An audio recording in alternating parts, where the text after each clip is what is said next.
Dans cette vidéo, nous allons voir comment tracer la courbe représentative d'une fonction à l'aide d'un algorithme programmé en Python.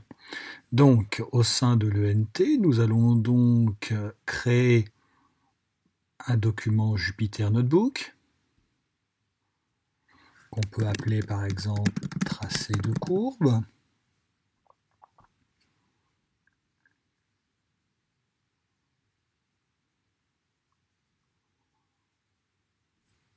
Voilà. Donc, l'idée consiste tout d'abord à programmer la fonction avec laquelle on va travailler. Imaginons qu'on reprenne l'exemple de notre cours, c'est-à-dire la fonction f définie sur l'intervalle -4, 4 par f de x égale -3x carré plus 1. Donc nous allons définir notre fonction f, donc def f de x, et donc on va demander à Python de nous renvoyer -3 fois x au carré. Je vous rappelle que le carré en Python se programme étoile étoile 2 plus 1. Voilà. Donc là, nous avons notre fonction f qui est programmée. On peut le vérifier en appuyant sur Run. Et par exemple, si je demande, je ne sais pas, f de 3, eh bien f de 3 est égal à -26. Donc tout cela fonctionne très très bien. Alors, nous allons maintenant nous intéresser au tracé de la courbe représentative de notre fonction. Donc nous allons avoir besoin pour cela d'une bibliothèque supplémentaire qui s'appelle matplotlib. Voilà, que nous allons donc importer. Alors, comment construire la courbe représentative de notre fonction? Eh bien donc, on sait qu'il va falloir placer des points. Alors, on pourrait se dire, bah tiens, je vais commencer par placer le point de ma courbe d'abscisse -4, puisque il faut que je la trace sur l'intervalle -4, 4. Donc, pour placer un point, c'est plt plot, plot comme point, et donc on peut demander par exemple -4, f de -4 pour son ordonnée, et puis on va le demander par exemple en bleu. Voilà. Et on va demander d'afficher le graphique. Alors allons-y. Donc lorsqu'on exécute notre petit algorithme, eh bien on voit en effet que ça y est, on a bien notre point d'abscisse -4 et d'ordonnée -47.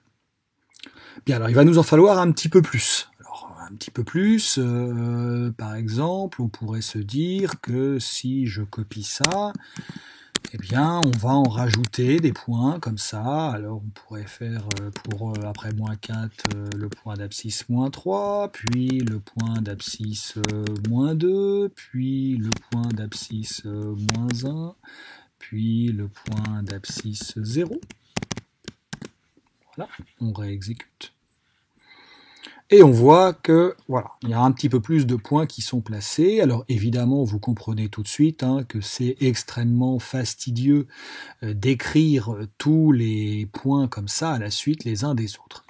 L'idée, eh bien, on va créer un algorithme, on va partir de la valeur -4, et puis on va faire la même commande avec une valeur ici qui va augmenter au fur et à mesure. Voilà l'idée de notre algorithme. Donc, la première valeur qu'on va prendre, j'efface tout ça. Donc, on a dit qu'on commençait à -4. Donc, la première valeur de x qu'on va prendre, ça va donc être -4. Et ensuite, eh bien, on va choisir un pas, comme dans les tableaux de valeurs, duquel on va avancer au fur et à mesure. Donc, par exemple, on peut choisir un pas de 1 pour avancer tous les 1. Alors, on va placer nos points tant que x eh bien, ne va pas dépasser la valeur 4, puisqu'on veut tracer notre courbe sur l'intervalle -4, 4. Donc, tant que x est plus petit que 4, eh bien, qu'est-ce qu'on va faire? Donc, on va placer le point, donc cette fois-ci de coordonnées donc x, f de x, et on peut toujours le placer en bleu. Voilà. Évidemment, il ne va pas falloir oublier qu'à chaque fois, eh bien, il faut que le nombre x augmente de notre pas. Donc on va écrire que x prend la valeur x plus pas. Voilà, allons-y, on exécute. Et on voit en effet qu'on a bien placé tous les points qui sont sur notre courbe en partant de moins 4 et en avançant d'un pas de 1 à chaque fois. Vous voyez, on n'est pas bien passé de moins 4 à moins 3, de moins 3 à moins 2, etc., etc. Et on s'est bien arrêté à 1. Alors, maintenant, on comprend tout de suite que pour avoir l'impression de voir une courbe, eh bien, il va falloir placer beaucoup plus de points. Là, on voit simplement l'allure, on voit une allure en forme de parabole. Si on prend un pas un petit peu plus petit, par exemple 0,1, donc je vais placer beaucoup plus de points puisque je vais commencer à l'abscisse moins 4 et je vais augmenter à chaque fois de 0,1 en 0,1. Je n'ai que ça à modifier au niveau de mon algorithme. Voilà, on voit tout de suite qu'on a beaucoup plus de points. Bon, le problème, c'est qu'on voit qu'il y a des trous. Alors, qu'est-ce que fait par exemple la calculatrice pour éviter de voir les trous comme ça? Eh bien, on va prendre un pas encore plus petit. Alors, on va avancer par exemple d'1 centième en 1 centième.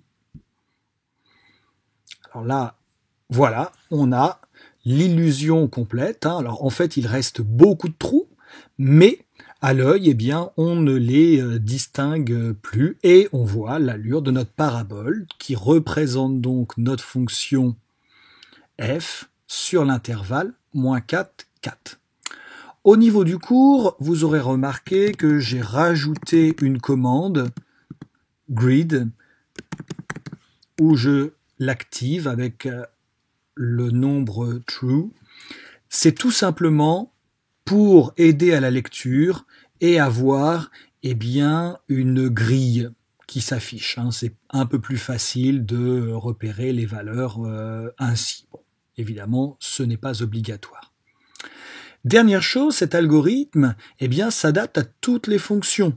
C'est-à-dire que si par exemple maintenant on se dit tiens, je voudrais tracer la courbe représentative de ma fonction f définie par f de x égale par exemple 4 fois x plus 3, donc représentation graphique d'une fonction affine, donc on s'attend à avoir une droite. Alors on va voir. Sur quel intervalle? Imaginons qu'on veuille l'intervalle moins 10 jusqu'à 5. Voilà. On va garder un pas relativement petit. Donc on peut garder 0,01. Allons-y. Eh bien voilà.